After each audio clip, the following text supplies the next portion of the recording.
रोहन शहर में अपनी पत्नी अंजलि और बेटे सोनू के साथ रहता था। मेन गेट की बेल बजी। रोहन ने मेन गेट खोला। अचानक अपने पिताजी को देखकर उनसे पूछा, पिताजी आप यहाँ कैसे? पिताजी बोले, बेटा बहू ने फ़ोन करके मुझे यहाँ बुलाया है। रोहन बोला, पिताजी अब सफ़र करके आए हैं, थक गए होंगे, आप चलकर आराम कर लीजिए। पिताजी कमरे में जाकर आराम करने लगते हैं। अंजलि किचन में काम कर रही थी। रोहन ने अंजलि के पास जाकर पूछा, अंजलि क्या तुमने पिताजी को बुलाया है?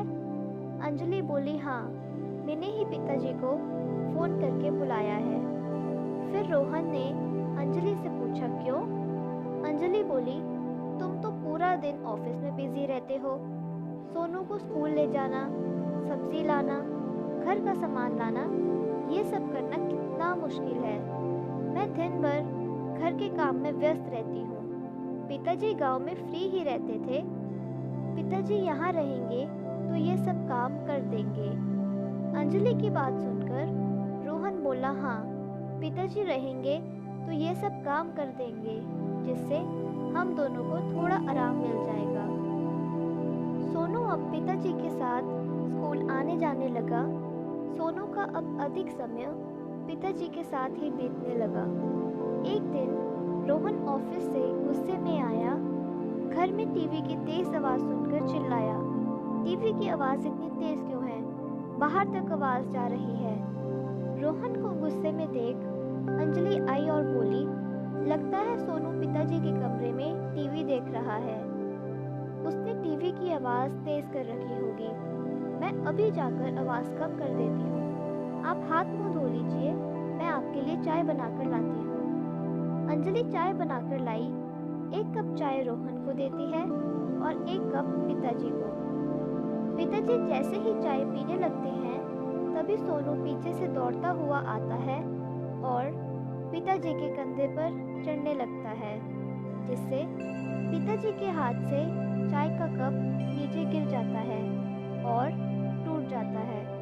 ये देखकर रोहन को गुस्सा आ जाता है। रोहन अंजलि से कहता है, पिताजी को स्टील के कप में चाय देना चाहिए था। अंजलि कहती है, ठीक है, आज से पिताजी को स्टील के कप में ही चाय दूंगी।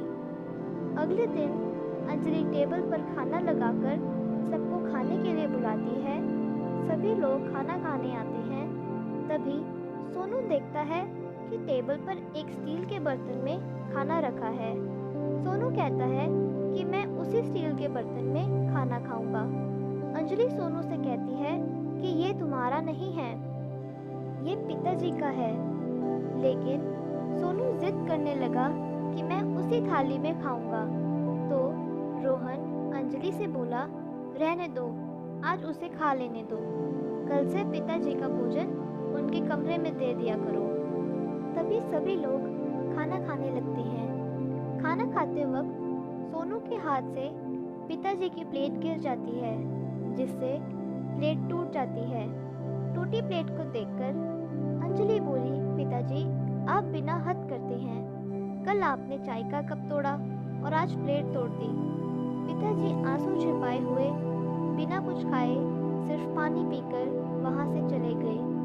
अंजलि अब पिताजी को हर रोज स्टील के बर्तन में ही खाना देने लगी। कुछ दिन बाद सोनू का जन्मदिन आया। उस दिन रोहन और अंजलि बहुत खुश थे और वे सोनू से पूछते हैं, सोनू बेटा तुम्हें गिफ्ट में क्या चाहिए? तब सोनू बोला, माँ मुझे स्टील के बर्तन चाहिए। अंजलि ने सोनू से पूछा, बेटा तुम्हें स्टील के बर्तन क्यों चाहिए? तब सोनू बोला, माँ जब आप दोनों बूढ़े हो जाओगे तो आप दोनों को स्टील के बर्तन में खाना देने के लिए, जैसे आप लोग दादाजी को देते हैं। ये सुनकर रोहन और अंजलि सतर रह गए। छोटे बच्चे की समझदारी वाली बात सुनकर उन्हें अपने किए पर पछतावा हुआ।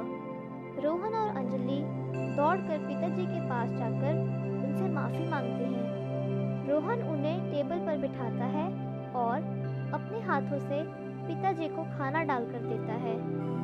सभी लोग एक साथ बैठकर भोजन करने लगते हैं। थैंक यू दोस्तों। अगर आपको ये स्टोरी अच्छी लगे तो प्लीज़ इसे लाइक करें, शेयर करें, कमेंट करें और हमारे चैनल को भी सब्सक्राइब करें। थैंक यू दोस्तों।